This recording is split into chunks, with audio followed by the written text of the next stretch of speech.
Hello everybody and welcome back to the channel. Today we're going to be working on the red Fiero once again, and we're going to be doing a little thing to the interior that you can really do on any vehicle. So if you're looking here, my car is lacking floor mats, and I kind of want some. If you want to buy actual floor mats for this car, you can, but they are a little pricey at a little over $100, I believe. So that's kind of a lot for floor mats if you ask me, but everyone has their own taste. And I've seen these floor mats at a bunch of car shows and a lot of more like Japanese cars and things like that, where they kind of have like a checkerboard pattern. I thought that is kind of cool, and I really wanted to do that on this. But my problem was I didn't want to just do a white and black pattern or a red and black pattern, which I commonly see on any other car if they have the checkerboard floor mats. I wanted, let me show you over here, I really wanted to have a pattern that matched my interior color. So I wanted one that had brown and tan. And I don't know why, I just thought it'd kind of look cool because it would kind of tie the tan in from the seats and the dash and the door panels onto the carpet, which is brown. And I think it would be subtle, and I think it would actually look kind of good. So I've been thinking about this idea quite a bit, and I could not find any floor mats that actually were tan and brown. I only found one set that was tan and brown, and they cost around like $230, and they were made for like a Miata.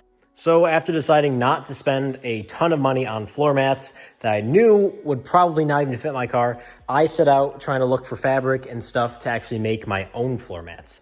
And that is when I found this. So this is literally just like a floor mat that you would have like going into your house or, you know, outside in your deck or anything like that. I found it on Amazon, and it is tan and brown, and I think it's going to work out just fine. You can see I cut it up already, and I used it to actually make one floor mat on the passenger side already, and we're going to be making the driver's side today. So I guess I'll give you a little sneak peek. So it doesn't look that bad. It's kind of subtle. I think it looks good, and it's good to actually have floor mats so I don't get my carpets all dirty again and again and again. Okay, so we're going to jump straight into this. It is super simple. If you find a carpet that you would like, then you're basically all set. That's the hardest part, is finding the actual carpet that you want. So to actually get the shape that you're going to use, what I went and did instead of just kind of guessing on this is I made a cardboard cutout. And luckily, this is actually going to be the same, so I only have to make one. So you can see there's the passenger, and then flip it over, and driver's side.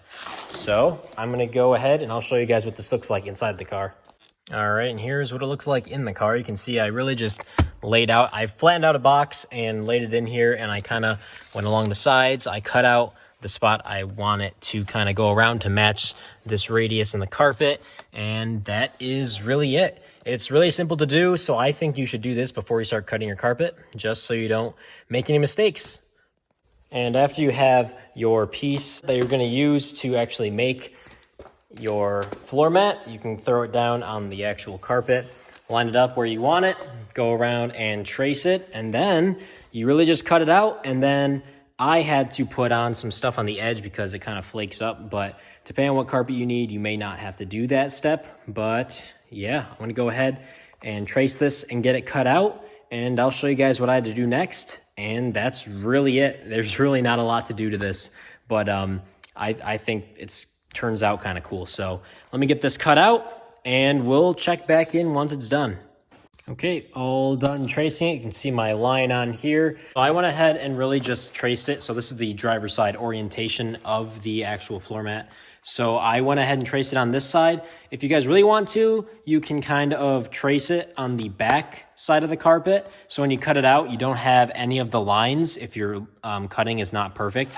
I have to put a whole edging thing on this, so mine's going to be a bit easier.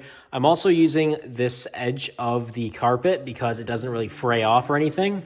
You guys will see a little later on, but on some carpets it kind of frays apart, and then the string kind of gets everywhere once you cut it, and you really don't want that. But I will show you how you can kind of get around that, because clearly I'm going to run into it on this whole side. But yeah, I'm going to go ahead and get this thing cut out. Make sure you get the dullest scissors you possibly have, because that just makes it so much more fun.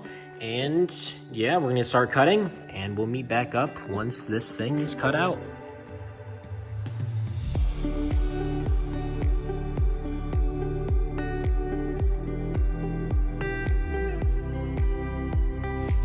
just like that, we have our shape all cut out.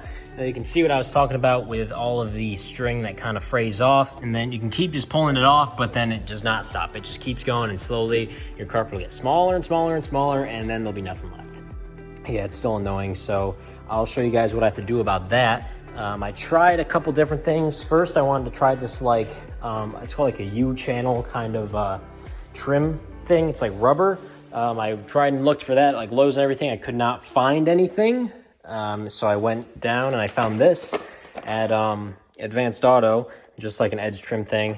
It looks like this. You can see it's kind of just like the U channel. You kind of slide it over the edge. It's really meant for like car doors and stuff. And I found this stuff, which is plastic. It's very hard, and I couldn't really get it over because the fabric was too thick. And then I went ahead and tried just some vacuum hose. You can see I kind of cut a slit out of it with a razor blade. I tried that, and that would go over, but it was also a bit of a pain. So then the last thing I tried, and that actually worked, is this, which is just electrical tape. So everybody already has this. It's probably not the best way to do it, but I mean, it gets the job done. It's easy to work with, and it actually sticks pretty well. So I'm gonna go ahead and show you guys how I did this, and that's really the last step, and the floor mat's done. So really what I do for the entire thing is I just cut off a small spot, especially for just the edges that have kind of turns and everything. And I put half of it on one side and stick it, and then I flip it over and I stick the other half onto the other side, and I just stick it down, and that's really it. And this is what it looks like. I mean, it's just a little edge, and it covers both sides. You can make it perfectly even. You could try to make it as small as possible. I'm not bothered by it. Some people might be, but I think it looks better than this thread that's just kind of going and doing whatever it wants. So yeah, that is what I did. I'm gonna go ahead and do that to the entire thing, and we should be all done.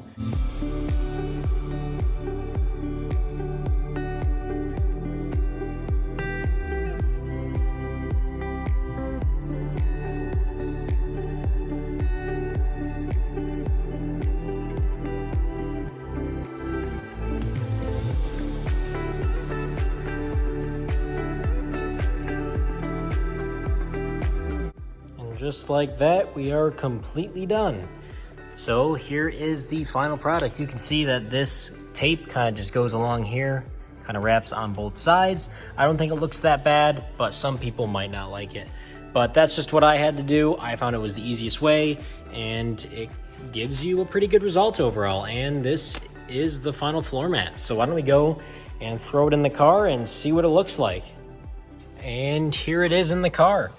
I don't think it turned out bad at all, especially on both sides. I think it turned out pretty good. So if you guys would like to make custom floor mats for yourself, I would highly suggest it. It is super simple, super easy, and honestly not that time consuming. I probably made this one in about 10 minutes. The other one probably 20 minutes, but that was just because that was the first side I was doing. After you get a wrap for it, the second side is super easy. You can do this for the back of the car too. You can do this for absolutely anything. This is such an easy project that I think makes a really cool difference to the interior. Makes it look a whole bunch better. So yeah, I definitely suggest you guys go and do this. So thank you guys for watching, and I'll see you later.